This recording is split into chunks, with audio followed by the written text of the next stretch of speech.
Tolen Marrick was a reclusive filmmaker obsessed with silence. Esdra Marrick, his gifted wife, painted haunting images that seemed to predict tragedy. When police reviewed Tolen's final recordings, they expected to find clues to his disappearance. But instead, they uncovered a nightmare sealed beneath the floorboards. What began as a search for a missing husband turned into a descent into madness art and something far more terrifying. In the mountainous stretch of northern Kemba Ridge, the air always seemed still. The trees stood like sentinels, tall and watchful, and the fog that rolled in each morning gave the entire area an eerie, timeless quality. Nestled among the woods, away from the noise of the town and out of sight of most neighbours, was a 2-story cabin owned by Tolen Marrick. He lived there with his wife, Esdra Marrick, in what many believed was an artist's retreat from the chaos of modern life. Tolen was known online for his beautifully edited nature videos. His YouTube channel, though not famous, had a loyal following of people who found comfort in the quiet scenes he captured. Snow falling slowly over pine branches, deer grazing near frozen creeks, and the occasional glimpse of Esdra painting on their porch. She was an abstract painter, rarely shown in full view on camera, but her presence was always felt.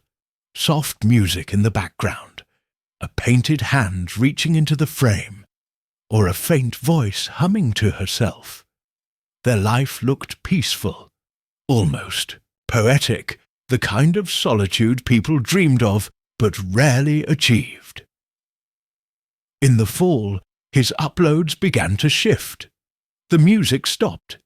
The camera lingered longer on certain things. A shed door swinging in the wind.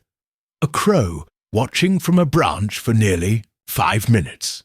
And then, a video posted on November 3rd began to stir concern among his regular viewers. Titled "In Stillness We Wait," the 10-minute video featured almost no sound. Tolen walked through the woods with his camera, stopping every so often to zoom in on distant trees, his breath visible in the cold. But it was the way he ended the video that caused people to pause. He turned back toward the house, panning slowly across the windows. For a moment, something appeared at the upstairs window. A figure, maybe. It was too quick to tell. Esdra hadn't been seen or heard from in nearly a week. Her art blog had gone quiet, and her social media accounts were inactive. Normally, she posted progress pictures of her paintings or nature-inspired sketches, but now there was nothing. A cousin tried calling her multiple times, but the phone rang until voicemail. On the 6th day, a single voicemail was received only a few seconds long. It was distorted, muffled by static, but in the background something could be heard. A heavy breath, a whisper too quiet to understand, and a sharp, sudden thud. Then silence. Tolen, meanwhile, continued uploading. His next video was titled "Silence Has a Sound." It was shot just before dusk, and the house looked colder than usual. The windows were closed, all curtains drawn. In one frame, the camera turned slightly and caught what appeared to be deep scratch marks on the front door, unusual for a house that rarely received visitors. In the comments section, fans speculated. Some thought it was a Halloween prank. Others wondered if Tolen was experiencing a mental breakdown. A few believed something terrible had happened. What confused everyone even more was that Tolen never addressed the concern. He never replied to comments or acknowledged the increasing worry. Instead, he posted still shots of tree bark, frost-covered leaves, and fog rolling over hills. There was no Esdra. There was no voice. Just the growing sense that something was deeply wrong. Detective Esdra Marrick first became aware of the situation when a woman from out of state filed a missing person report. She said her cousin Esdra was in trouble. The voicemail was submitted as evidence, and soon Tolen's videos were reviewed by the local police. The town of Kemba Ridge wasn't used to this sort of attention. It was quiet, mostly retired folks and a few seasonal tourists. But now all eyes were on the cabin in the woods. Police made their way to the property for a welfare check, expecting perhaps a domestic dispute or a couple that had decided to go off the grid. What they would find, however, was something far worse, something that no camera could fully capture, even though one had been rolling the entire time. The footage titled "Silence Has a Sound" was the last video Tolen Marrick ever posted. It ran for just under 12 minutes. Unlike his previous work, which featured calming music or nature sounds, this video was completely silent. No wind, no birdsong, not even the rustle of leaves. It was as if the world had stopped breathing. Tolen walked slowly along a worn trail that looped through the trees behind his cabin. The camera was steady, deliberate, as though each step was part of a ritual. As he walked, he occasionally paused and pointed the lens at seemingly insignificant details: a broken branch, a mound of soil, a patch of moss scraped clean. None of it was explained. But the most disturbing moment came in the final 2 minutes. Tolen stopped at the edge of the woods and slowly turned the camera back toward his home. In the dusky light, the cabin looked lifeless. All the windows were dark, no lights inside, no movement. But then, in the upstairs window, there was something. A face, pale, wide-eyed, stared directly into the camera. It appeared for just a second, then vanished. There was no reaction from Tolen. He didn't zoom in or comment. He simply stood there, camera still pointed at the window, before slowly walking out of frame. Detective Esdra Marrick was called in after this video circulated among concerned viewers. A few online followers, disturbed by the footage and Esdra's silence, sent direct emails to the sheriff's office. Esdra had seen strange cases in her career, but this one felt different. The pieces weren't coming together, yet the dread was unmistakable. The house, the video, the silence. It all seemed too carefully controlled, like a stage set up for something no one wanted to see. She watched the video multiple times, frame by frame. That figure in the window was no trick of the light. The eyes, the shape of the face. It matched Esdra's older photos. But what unsettled her more was Tolen's calmness. If he had seen her in the window, why hadn't he responded? Why didn't he run inside? Why post the video at all? Esdra gathered a small team and headed to the Marrick residence for a formal welfare check. It was late afternoon when they arrived, the sky overcast, the air sharp with the coming snow. The property was eerily quiet.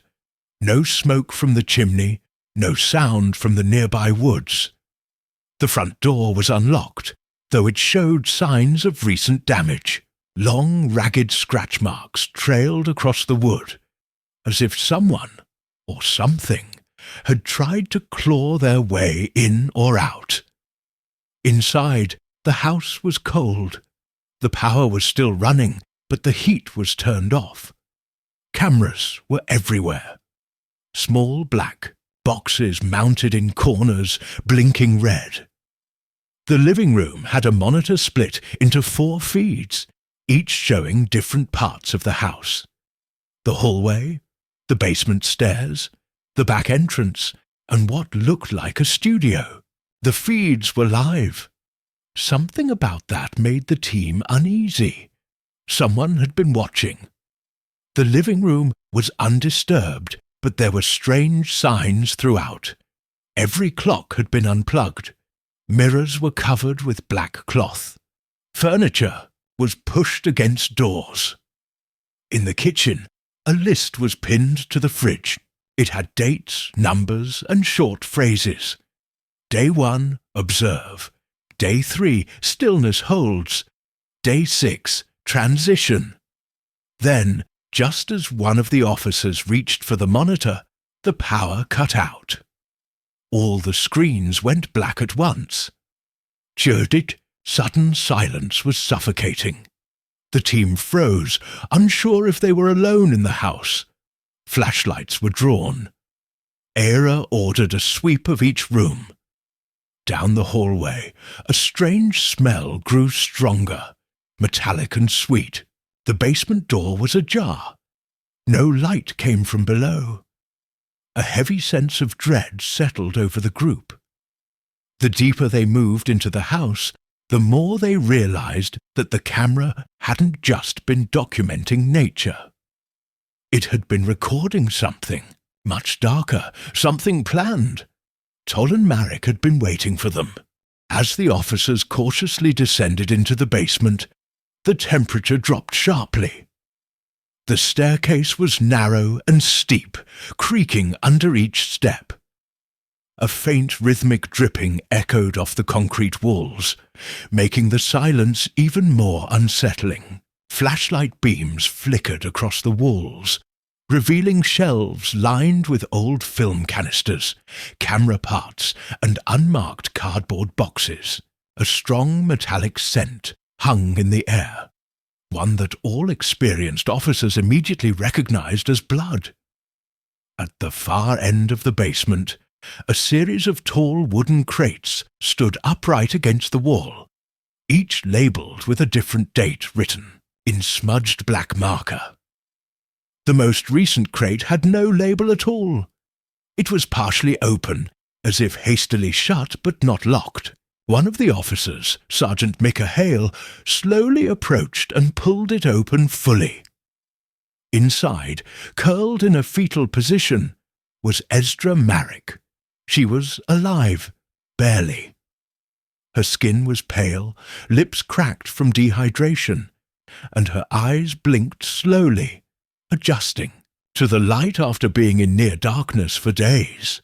Her wrists were raw from tight bindings that had since been cut, and her arms were covered in smears of paint and blood. The officers quickly called for medical backup as they carefully lifted her out. She didn't speak. She only stared straight ahead, as though her mind was trapped somewhere far away.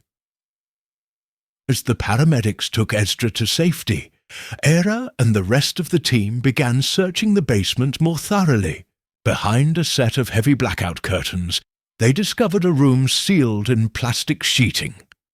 It resembled a crime scene containment area, but it hadn't been set up by law enforcement. Inside was an unfinished painting on a tall canvas. Bold, violent brushstrokes of red and black created a disturbing image, one that seemed more chaotic than artistic. But the most horrifying part wasn't the painting itself. It was what was embedded within the layers of paint. Small pieces of fingernail, strands of hair, fragments of what appeared to be human teeth. Forensics would later confirm that the materials used were not just paint. There were traces of blood, tissue, and bone dust carefully mixed into the pigments. Tolen hadn't just used Esdra as a subject. He had tried to turn her into a medium. Esdra opened one of the journals found on a nearby table. The handwriting was neat, but the content was unhinged. The pages were filled with disturbing thoughts, each entry spiraling deeper into obsession. Tolen had become convinced that Esdra was possessed by something he called the whisper behind the brush. He believed that her art was no longer hers, that something used her hands to communicate through symbols, colours, and shadow. According to him, this force was trying to expose him, to strip away his stillness, and to bury him in sound. One entry read, "She sees too much. Every painting is a doorway. I cannot let her finish another." Another, "Cameras keep it quiet. They trap, they echo. If I film her, I control what lives. If I don't, it spills out." On the final page, written in shaky script, were 3 words. "Silence isn't empty." Police recovered several hard drives from a hidden drawer beneath the stairs. Each contained hours of surveillance footage, most of it of Esdra. She was filmed as she painted, as she ate, as she slept, and eventually as she began to scream and plead with someone off camera. There were moments where she stared directly into the lens, eyes wide with terror, mouthing words no one could hear. But in many clips, Tolen wasn't the only one present. A shadow moved in the background of multiple videos. Tall, thin, always, just out of full frame. At first, it seemed like a trick of the light, but the shadow didn't match Tolen's movements or height. In one particularly chilling clip, the camera had fallen sideways during what appeared to be a struggle. The shadow stepped over the lens, 2 boots, unfamiliar and muddied, then silence again. Tolen Marrick was nowhere in the house, not upstairs, not in the basement. He had vanished. But someone or something had been in that house with him and Esdra, and it might not have left. News of the horrific discovery at the Marrick cabin spread quickly. Media vans lined the gravel road leading to the property, their lights flashing through the trees as reporters scrambled to piece together the mystery. The police, however, released very few details. They confirmed that Esdra Marrick had been found alive and hospitalized in critical condition, but they said nothing about the contents of the basement, the strange journals, or the possible presence of another person or entity. Detective Esdra Marrick took personal charge of the investigation from that moment. Something about this case haunted her. It wasn't just the bizarre behavior of Tolen Marrick or the deeply disturbing footage they had recovered. It was the sense that something was still missing, something vital. Tolen's disappearance. It, in particular, made no sense. There were no signs he had left the house, no footprints in the snow, no vehicle gone, no packed bags. His personal items, wallet, phone, keys, were all still in the upstairs bedroom. It was as if he had simply vanished into the walls. In reviewing the video files, Esdra noticed something even more disturbing. In one of the last recordings, a camera had been positioned in the hallway outside the bedroom. At 3:11 a.m., movement triggered the camera. The footage showed Tolen walking slowly toward the basement, barefoot, his face blank, eyes unfocused.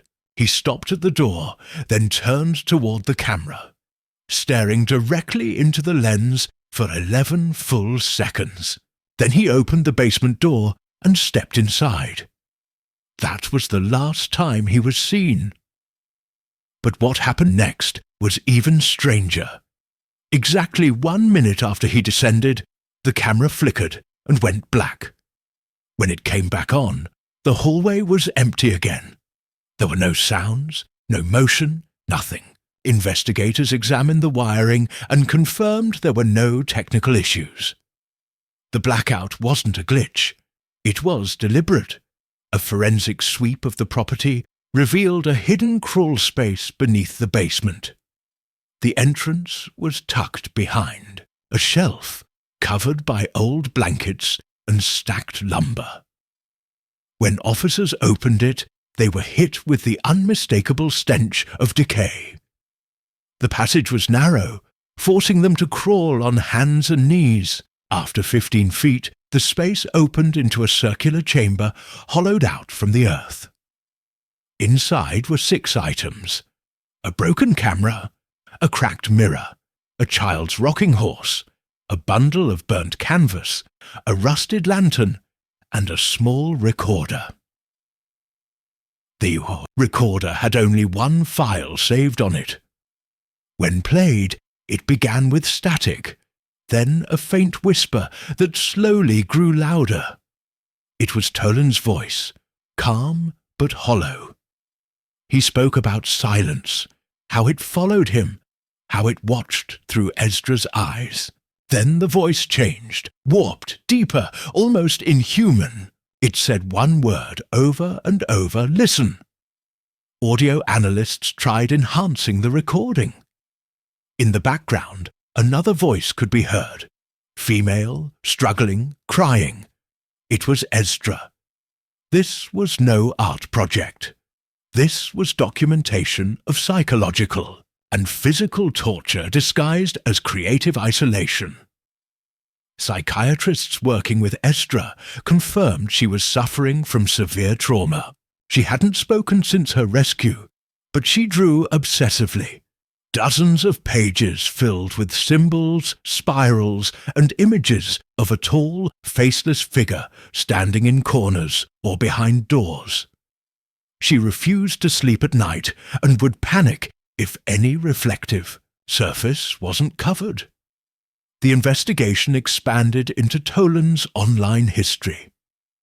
Deep in archived forums, Esdra found anonymous posts that matched his writing style. Entries about hearing voices in static, dreams of being watched from behind, mirrors, and the belief that silence could trap spirits. He had become obsessed with the idea that certain emotions could summon entities, that if you filmed fear, truly captured it, it could feed something ancient. What disturbed Esdra the most was a phrase repeated often in these posts: to record is to bind. She now believed Tolen hadn't just filmed for art. He had been trying to control something, and when he lost control, he tried to hide it, first in paint, then in silence, and finally in the crawl space. But it wasn't gone, because at 2:17 a.m., 3 nights after the crawl space was found, the motion sensors in the house activated again, and once more a camera feed turned on by itself. The motion sensor footage from 2:17 a.m. was brief, but enough to reignite every fear that investigators had tried to suppress. The camera in the upstairs hallway, which had remained dormant since the discovery of the crawl space, flickered to life. For 13 seconds, it showed a dim, silent corridor. The bedroom door, Tolen's, was slightly open, though no one had entered the room in days. Then, without warning, the door creaked wider, inch by inch, as if pushed by an unseen hand. There was no breeze, no disturbance, but in the reflection of a picture frame on the wall, something moved, tall, thin, and still. The video cut out. Technicians reviewed the footage dozens of times. The equipment was functioning perfectly. The timestamp was accurate. Yet no one had been inside the house. The property had been sealed since the previous search, watched continuously. The only people allowed entry were police personnel, none of whom had been there that night. Whatever triggered the camera was not supposed to be there. Detective Era Lorne, already strained from the psychological toll of the case, began sleeping less. Her dreams were filled with strange, echoing whispers and darkened rooms. She became fixated on a question no one else seemed to be asking. What if Tolen hadn't vanished at all? What if he had succeeded in doing what he wrote about? Binding something inside the house? Or worse, himself? Esdra was still in the psychiatric unit, mute but no longer unresponsive. She had taken to drawing a new image repeatedly. A figure with no eyes, standing in front of a door marked with a single vertical line. When Era showed her the footage from the hallway, Esdra didn't flinch. She reached across the table and turned the monitor away from her, then scrawled one word on a piece of paper. Underneath, authorities returned to the crawl space, this time with structural engineers and ground-penetrating radar. Beneath the circular chamber, they discovered another hollow area, far deeper, concealed beneath layers of compacted soil and broken concrete. It had not been made recently. The shape was unnatural, a narrow vertical shaft leading down into pitch blackness. When they lowered a camera into the shaft, the screen showed only darkness for several feet. Then the image cleared, revealing what looked like a small underground room. Inside were fragments of wood, remnants of burned canvas, and something else, a body. The skeletal remains were confirmed to be human. Traces of clothing and dental records confirmed the identity. Tolen Marrick. He hadn't run. He hadn't escaped.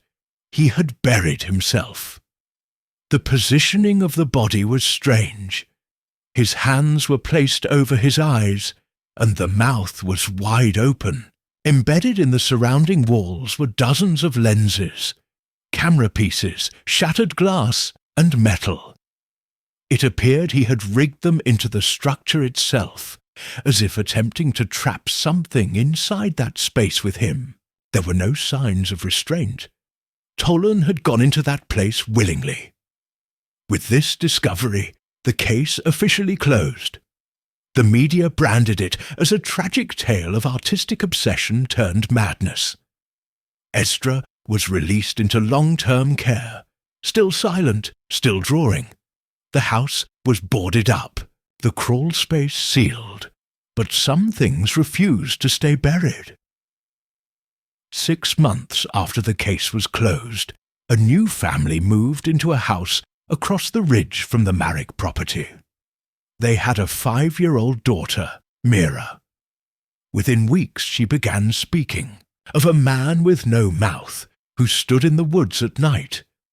Her parents dismissed it as imagination, until she brought home a drawing from school. It showed a cabin, surrounded by trees, with a figure in the upstairs window.